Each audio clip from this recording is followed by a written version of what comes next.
Hello दोस्तों, मैं अमित स्वागत करता हूं आप सभी का आपके अपने परिवार अड्डा 247 पर। कैसे हैं आप सभी साथी? उम्मीद है आप सब लोग अच्छे होंगे। दोस्तों, अगर आप लोग सीयूटी 2025 का पेपर देने वाले हैं इस बार पीजी का, और आप लोग टारगेट कर रहे हैं एमबीए के लिए, और आप लोग ये अभी कंफ्यूज हैं कि पहली बात तो हम अपनी जो पूरी प्रिपरेशन है उसको कैसे स्टार्ट करें, और दूसरी चीज़ यहाँ पे ये है कि अपनी प्रिपरेशन को हम लोग स्टार्ट करने के बाद में चीज़ों में आगे अगर बढ़ेंगे तो एमबीए अगर हमें करना है तो कौन सी स्ट्रीम में जाना चाहिए। देखो, हम लोग यहाँ पे किसी दूसरे की बात सुन लेते हैं, समझ लेते हैं कि हमें मार्केटिंग में जाना चाहिए, फाइनेंस में जाना चाहिए, एचआर में जाना चाहिए, या मतलब जिस भी स्ट्रीम में जाना चाहिए। हमको सुनी सुनाई बातों पे विश्वास नहीं करना है। ये सारी जो चीज़ें होती हैं बच्चा, वो डिपेंड करती हैं आप लोगों का एकेडमिक बैकग्राउंड क्या है, आपका एक्चुअल में नेचर क्या है, एक्चुअल में आप किस टाइप के इंसान हैं, आप किस टाइप का करियर चाहते हैं, किस टाइप की आगे लाइफ चाहते हैं। उसी पे हिसाब से ये चीज़ें जो हैं उसको उस पर डिपेंड करती है। तो सबसे पहले इस चीज़ के बारे में डिस्कस करने से पहले मैं आपको ये बताता हूँ कि एमबीए एक्चुअल में अगर सीयूटी पीजी 2025 के थ्रू आप लोग करते हैं, सीयूटी पीजी आप लोगों का एग्ज़ाम है बच्चा, जो कि आपका कॉमन एंट्रेंस टेस्ट है पोस्ट ग्रेजुएशन के लिए, जिसमें आप बहुत सारे कोर्सेज़ के लिए पोस्ट ग्रेजुएशन करते हैं। तो आपको एक बढ़िया टॉप कॉलेज यहाँ पे मिल जाता है, जिसमें अगर अच्छी रैंक आती है तो आपको उतना ही अच्छा कॉलेज यहाँ पे मिलता है। जैसे मान लो आप लोगों का यहाँ पर जो सीयूटी पीजी का पेपर है, तो मैं आपको बता दूं दिसंबर में, जैसे अभी 2024 है तो दिसंबर 2024 के आसपास आप लोगों का फॉर्म इसका निकलता है, और मार्च के सेकंड वीक में आपका ये पेपर होता है। यानी कि इसके बीच में आपके पास में लगभग 3 महीने का टाइम होता है ना, लगभग 3 महीने का आपके पास में टाइम होता है।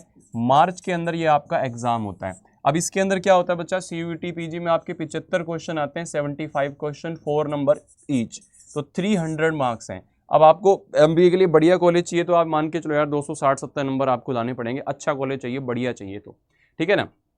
बाकी कम मार्क्स पे भी कॉलेजेस मिल जाते हैं, लेकिन वही बात है ना, जितना अच्छा रैंक लाओगे उतना बढ़िया कॉलेज मिलेगा, उतनी अच्छी प्लेसमेंट्स होंगी, उतना अच्छा वहाँ पे एकेडमिक माहौल होगा। तो उस चीज़ पे चीज़ें डिपेंड करती हैं। अब इसके अंदर क्या क्या चीज़ें आती हैं आप लोगों को, यहाँ पर क्वांट पूछा जाता है, रीजनिंग पूछा जाता है और इंग्लिश पूछा जाता है।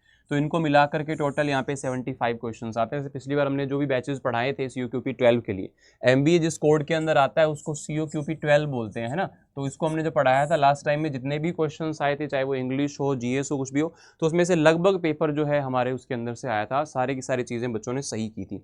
अब बात आती है कि यार हमें एमबीए करना है, एमबीए करना है, और एमबीए के लिए हम लोग कंफ्यूज हैं। देखो यहाँ पे अगर मैं दो चीज़ों में एक आपको डिफ्रेंशिएट करके दिखाऊं, मार्केटिंग। अब एक तो ये आता है कि सर करियर किस में अच्छा है। देखो करियर दोनों में अच्छा है, करियर दोनों में अच्छा, टू बी वेरी फ्रैंक, दोनों के अंदर आप लोगों को करियर मिलता है बढ़िया, है ना। सैलरी पैकेजेस देखो अच्छे हैं दोनों में, कहीं ना कहीं थोड़ा सा 1-8% एड जो है वो उसको मिलता है फाइनेंस के अंदर, लेकिन ऐसा नहीं कि मार्केटिंग में नहीं मिलता है। मतलब ये भी आप ये मान लो कि दोनों बराबर लेवल पर ही है, कोई ज़्यादा बहुत फर्क नहीं है।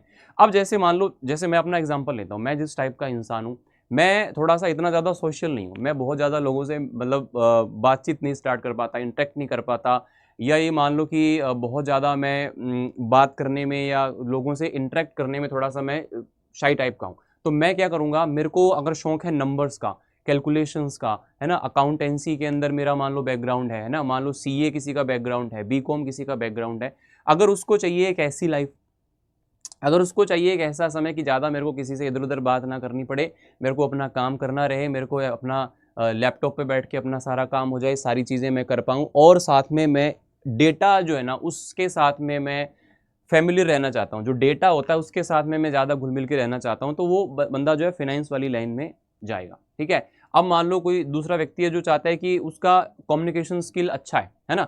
देखो कम्युनिकेशन स्किल आपका फाइनेंस में भी अच्छा होना चाहिए, but I am talking about कि जैसे मान लो किसी को लोगों से बात करना पसंद है, आप लोगों को कन्विंस कर सकते हैं, आप फील्ड जॉब कर सकते हैं, है ना, आपने जो है उसी तरह की एकेडमिक आपका बैकग्राउंड्स रहा हो, चीज़ें आप लोगों ने उस तरह से देखी हो कि आप लोग जो है ना। अब मार्केटिंग के अंदर जॉब जो होता है ऑलमोस्ट आप लोगों का क्या होता है, मार्केटिंग में फील्ड जॉब होता है। जैसे आप कोई भी बड़ी से बड़ी कंपनी भी ले लें, है ना, चाहे आप नेस्ले ले लें, पीएनजी ले लें, आईटीसी ले लें, बड़ी से बड़ी कंपनी भी आप ले लें, तो मार्केटिंग में अगर आप जाते हैं बच्चा, तो आपको फील्ड के अंदर उतरना पड़ता है, और फील्ड में लोगों से इंटरेक्ट करना पड़ता है, लोगों से बातचीत करनी पड़ती है, लोगों को कन्विंस करना पड़ता है।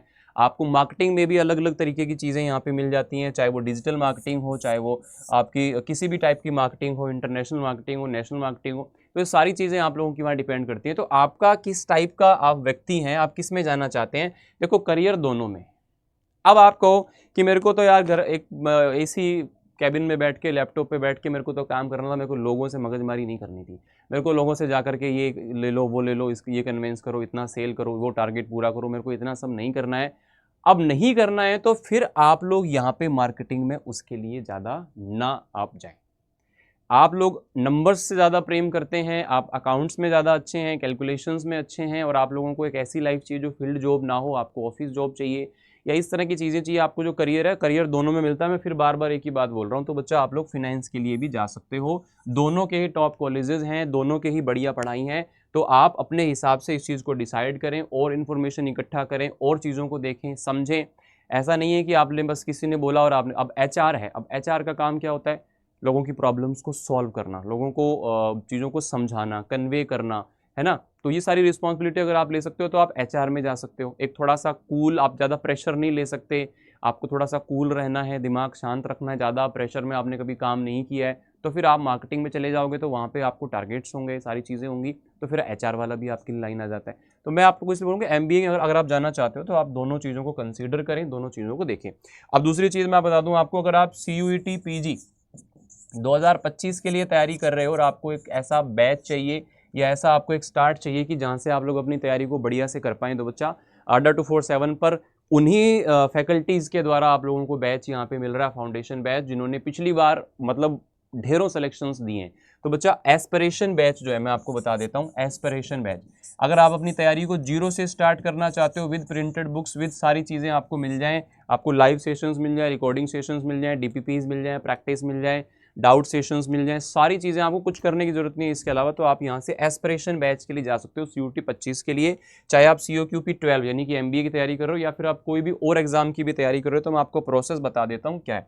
तो बच्चों आप लोगों को क्या करना है, गूगल पे जाना है और वहाँ पे आप लोगों को सर्च करना है अड्डा 247। जैसे आप अड्डा 247 लिखते हैं, आपके सामने ये इंडियाज़ लार्जेस्ट लर्निंग प्लेटफॉर्म आ जाता है। उसके बाद में आप यहाँ क्लिक करेंगे ऑल कोर्सेज, मैं आपको दिखा देता हूँ, आप समझ लीजिए। फिर आप UG और PG एंट्रेंस एग्जाम्स पे जाएंगे, उसके बाद में आप CUET PG पे जाएंगे, CUET PG पे क्लिक करेंगे तो आपको यहाँ पर एस्पिरेशन बैच दिखता है। अगर आप यहाँ पे COQP 11 के लिए तैयारी करना चाहते हैं तो 11 के लिए यहाँ पे आपको चीज़ें मिल जाती हैं। उसके बाद में COQP 12 के लिए अगर आप तैयारी करना चाहते हैं तो यहाँ पे आपको ये बैच दिखाई देता है। तो देखो यहाँ पे ये पूरा का पूरा फाउंडेशन बैच है, इसमें आपको सारी चीज़ें मिल जाती है। देखो मैं आप दिखाता हूँ आपको कि क्या क्या इसके अंदर इंक्लूडेड है, क्या क्या इसके अंदर चीज़ें आप लोगों को यहाँ पर मिल जाती हैं। देखो दिस पैकेज इंक्लूड्स, तो इसमें आपको 300+ hours two way interactive live classes, recorded videos available 24/7 for a quick reason, और साथ में आप लोगों को यहाँ पे 10 फुल लेंथ मॉक टेस्ट भी मिल जाते हैं, और आपको DPPs, practice sets and many more, काफ़ी चीज़ें आपको यहाँ पर मिल जाती हैं।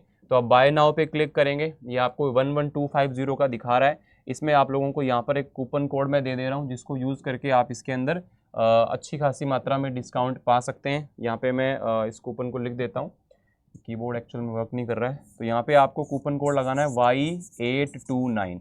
इसको जैसे आप लगाओगे तो आप लोगों को यहाँ पर और एक्स्ट्रा डिस्काउंट मिलेगा, और इसको आप एप्लीकेशन से लेते हो, अड्डा 247 की एप्लीकेशन डाउनलोड करें प्ले स्टोर से, वहाँ से आप इसको लेते हो तो आपको और भी ये डिस्काउंट पे मिल जाता है। तो आप इसको आज ही एनरोल करें क्योंकि बहुत जल्द इसकी क्लासेस स्टार्ट हो रही हैं, तो लगभग 1 साल की इसकी वैलिडिटी आपकी रहने वाली है। इसके अलावा फिर भी आपको कोई डाउट हो तो मैं यहाँ पे आपको मेल ID दे रहा हूँ बच्चे।